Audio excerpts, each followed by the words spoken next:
Besoin de contrôler des appareils à fort courant à partir de microcontrôleurs? Bien, voici une mini plaquette toute montée et prête à vous aider. Bidouilleur, salut 8 pistes. Oh mon Dieu. Le condensateur électrolytique. One wire. Bidouilleuse, bidouilleur, salut. Et oui, il nous arrive dans nos projets de vouloir contrôler une charge CA du secteur ou une charge CC à gros courant à l'aide d'un signal logique venant par exemple d'un petit microcontrôleur. En domotique, c'est souvent le cas. Lumière, ventilateur, pompe, les applications ne manquent pas. L'usage d'un relais est une bonne approche pour faire ce genre de tâches. Mais plutôt que de construire soi-même le circuit d'isolement et de puissance qui alimente la bobine du relais, on peut utiliser des mini-plaquettes toutes montées et contenant l'interface logique, l'étage d'alimentation du relais et le relais lui-même. Je vous propose aujourd'hui d'évaluer une série de mini-plaquettes disponibles sur eBay à peu de frais. Ces modules offrent 1, 2, 4, 8 et même 16 relais indépendants, ainsi que le circuit de contrôle associé. Pour trouver ce genre de mini-plaquettes sur eBay ou ailleurs, cherchez les mots Relay, avec un Y à la fin, Module Arduino. Relais Module Arduino. Moi, j'ai commandé la plaquette à 4 relais pour moins de 3 $ américains. Je vais la faire fonctionner, cette plaquette, avec une charge CA, une ampoule 120 volts. Mais auparavant, regardons de plus près en quoi consiste cette plaquette. Alors voici à quoi ressemble le module à 4 relais. Bien sûr, c'est très clair, les 4 gros relais qui ont des enroulements 5 volts et qui sont capables de prendre sur leur contact 10 A à 250 volts AC ou 15 A à 125 volts AC. C'est donc des relais assez costauds. Ce sont des relais chinois. On ne connaît pas la qualité de la construction interne. Est-ce que ces spécifications sont réelles ou il faudrait peut-être pas plutôt y aller un peu plus de façon légère? Bien, ça sera à vous de juger. Ici, une petite erreur. On répète encore une fois 10 A sur 250 volts AC alors qu'on l'avait déjà écrit. Ici, il y a peut-être du CC qui aurait dû être écrit quelque part là, sur les relais. Alors, je ne peux pas vous dire exactement. Là, on pourrait regarder les spécifications du relais plus en détail. Alors, on a des bornes, un bornier avec des bornes qui permettent d'avoir accès aux contacts normalement ouverts et normalement fermés sur chacun des 4 contacts. Ça veut dire qu'on pourrait avoir une conduction par défaut, sauf quand on active le relais et là, ça déconnecterait. Ce serait le contact normalement fermé, bien sûr. Le contact normalement ouvert, c'est le contraire. Il n'y a pas de conductivité électrique jusqu'à ce qu'on active le contact. Et là, la conductivité électrique se fait. Alors, 4 canaux, 4 voies, donc 4 relais et 4 sections de contact. En entrée, on a des signaux logiques ici et il faut appliquer des masses. Alors, la plaquette s'attend à recevoir des contacts 5 volts, 0 à 5 volts. Et lorsqu'on applique une masse, ça va activer les relais à travers des optocoupleurs et des diodes de protection. On va voir tantôt dans le schéma exactement en quoi consiste tout cela. Il y a des DEL aussi qui vont s'allumer, une DEL par relais pour nous indiquer si un des relais ou tous les relais sont activés. Là. Ça se fait à travers les DEL. Un autre point ici intéressant, c'est qu'il y a un cavalier qui permet de déconnecter l'alimentation qui va du côté relais de l'alimentation du côté logique, du côté des optocoupleurs et des DEL.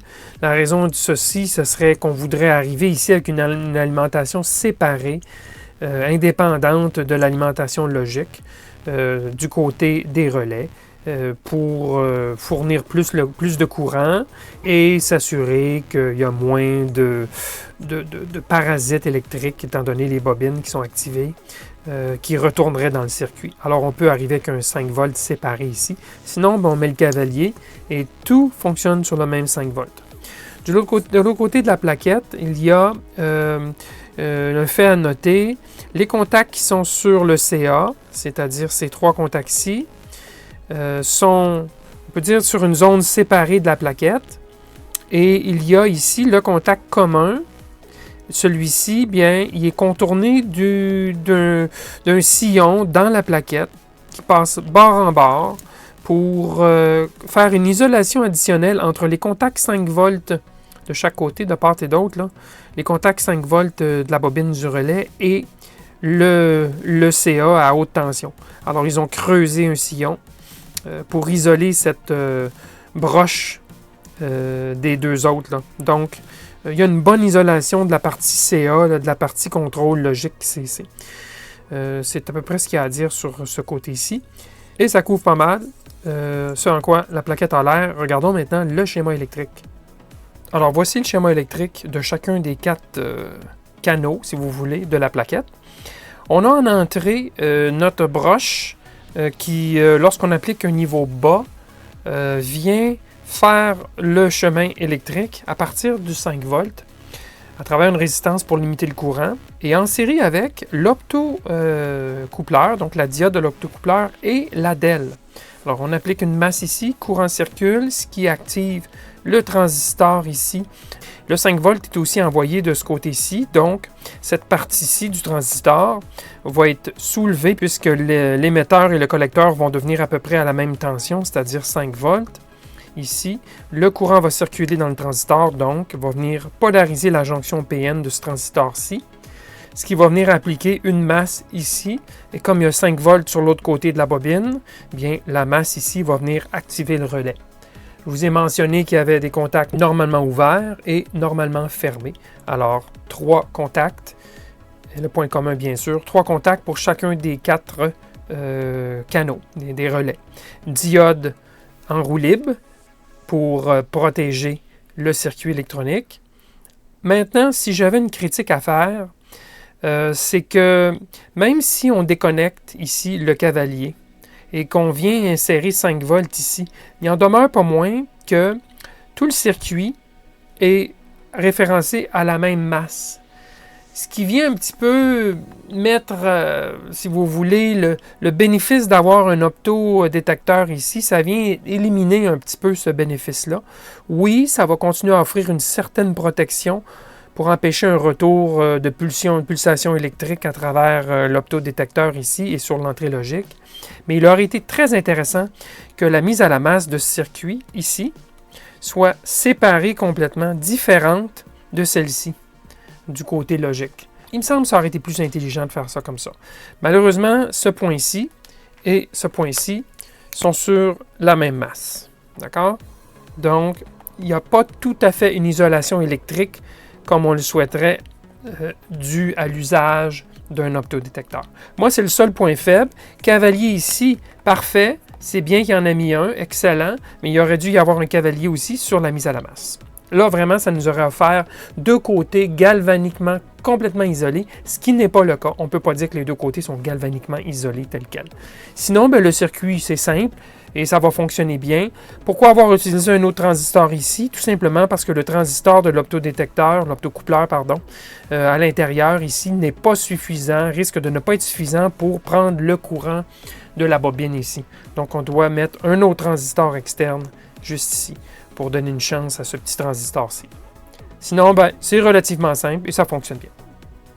Il est bon de confirmer avec la fiche technique. Bon, ce sont des relais JQC-3FF et lorsqu'on regarde les approbations au niveau de UL, donc Amérique du Nord, on s'aperçoit que c'est 10 ampères sur 277 volts, donc 10 ampères sur 230 finalement, et 15 ampères maximum sur 125 volts CA. Donc ça nous donne au niveau du CA. Au niveau du CC, on voit ici 7 ampères à 250 volts CC.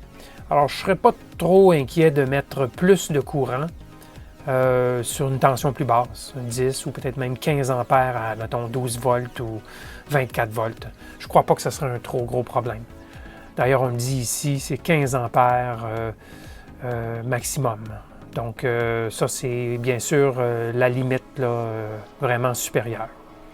Alors, ça nous donne une bonne idée des caractéristiques de ce relais. Alors, pour démontrer le fonctionnement de la plaquette, j'arrive ici avec du 5 volts, d'accord, appliqué sur la plaquette. Et je mettrai ce petit fil ici à la masse, tout simplement, pour activer l'entrée 1. Et ici, j'ai du CA, du secteur qui arrive, qui s'en vient, et bien sûr qui passe à travers le relais, le premier relais, pour aller à une prise sur laquelle est connectée l'ampoule qui est ici. Alors, si je court-circuite, tout simplement, l'entrée IN 1 à la masse, j'allume l'ampoule.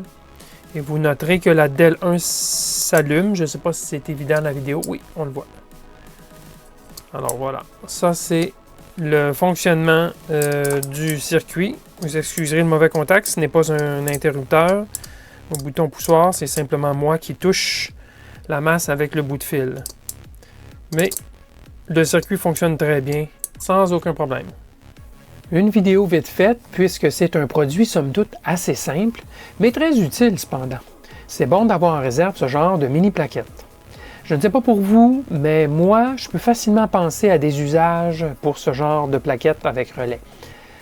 Alors voilà, merci d'avoir passé ce temps à regarder la vidéo et continuez de me suivre. À la prochaine!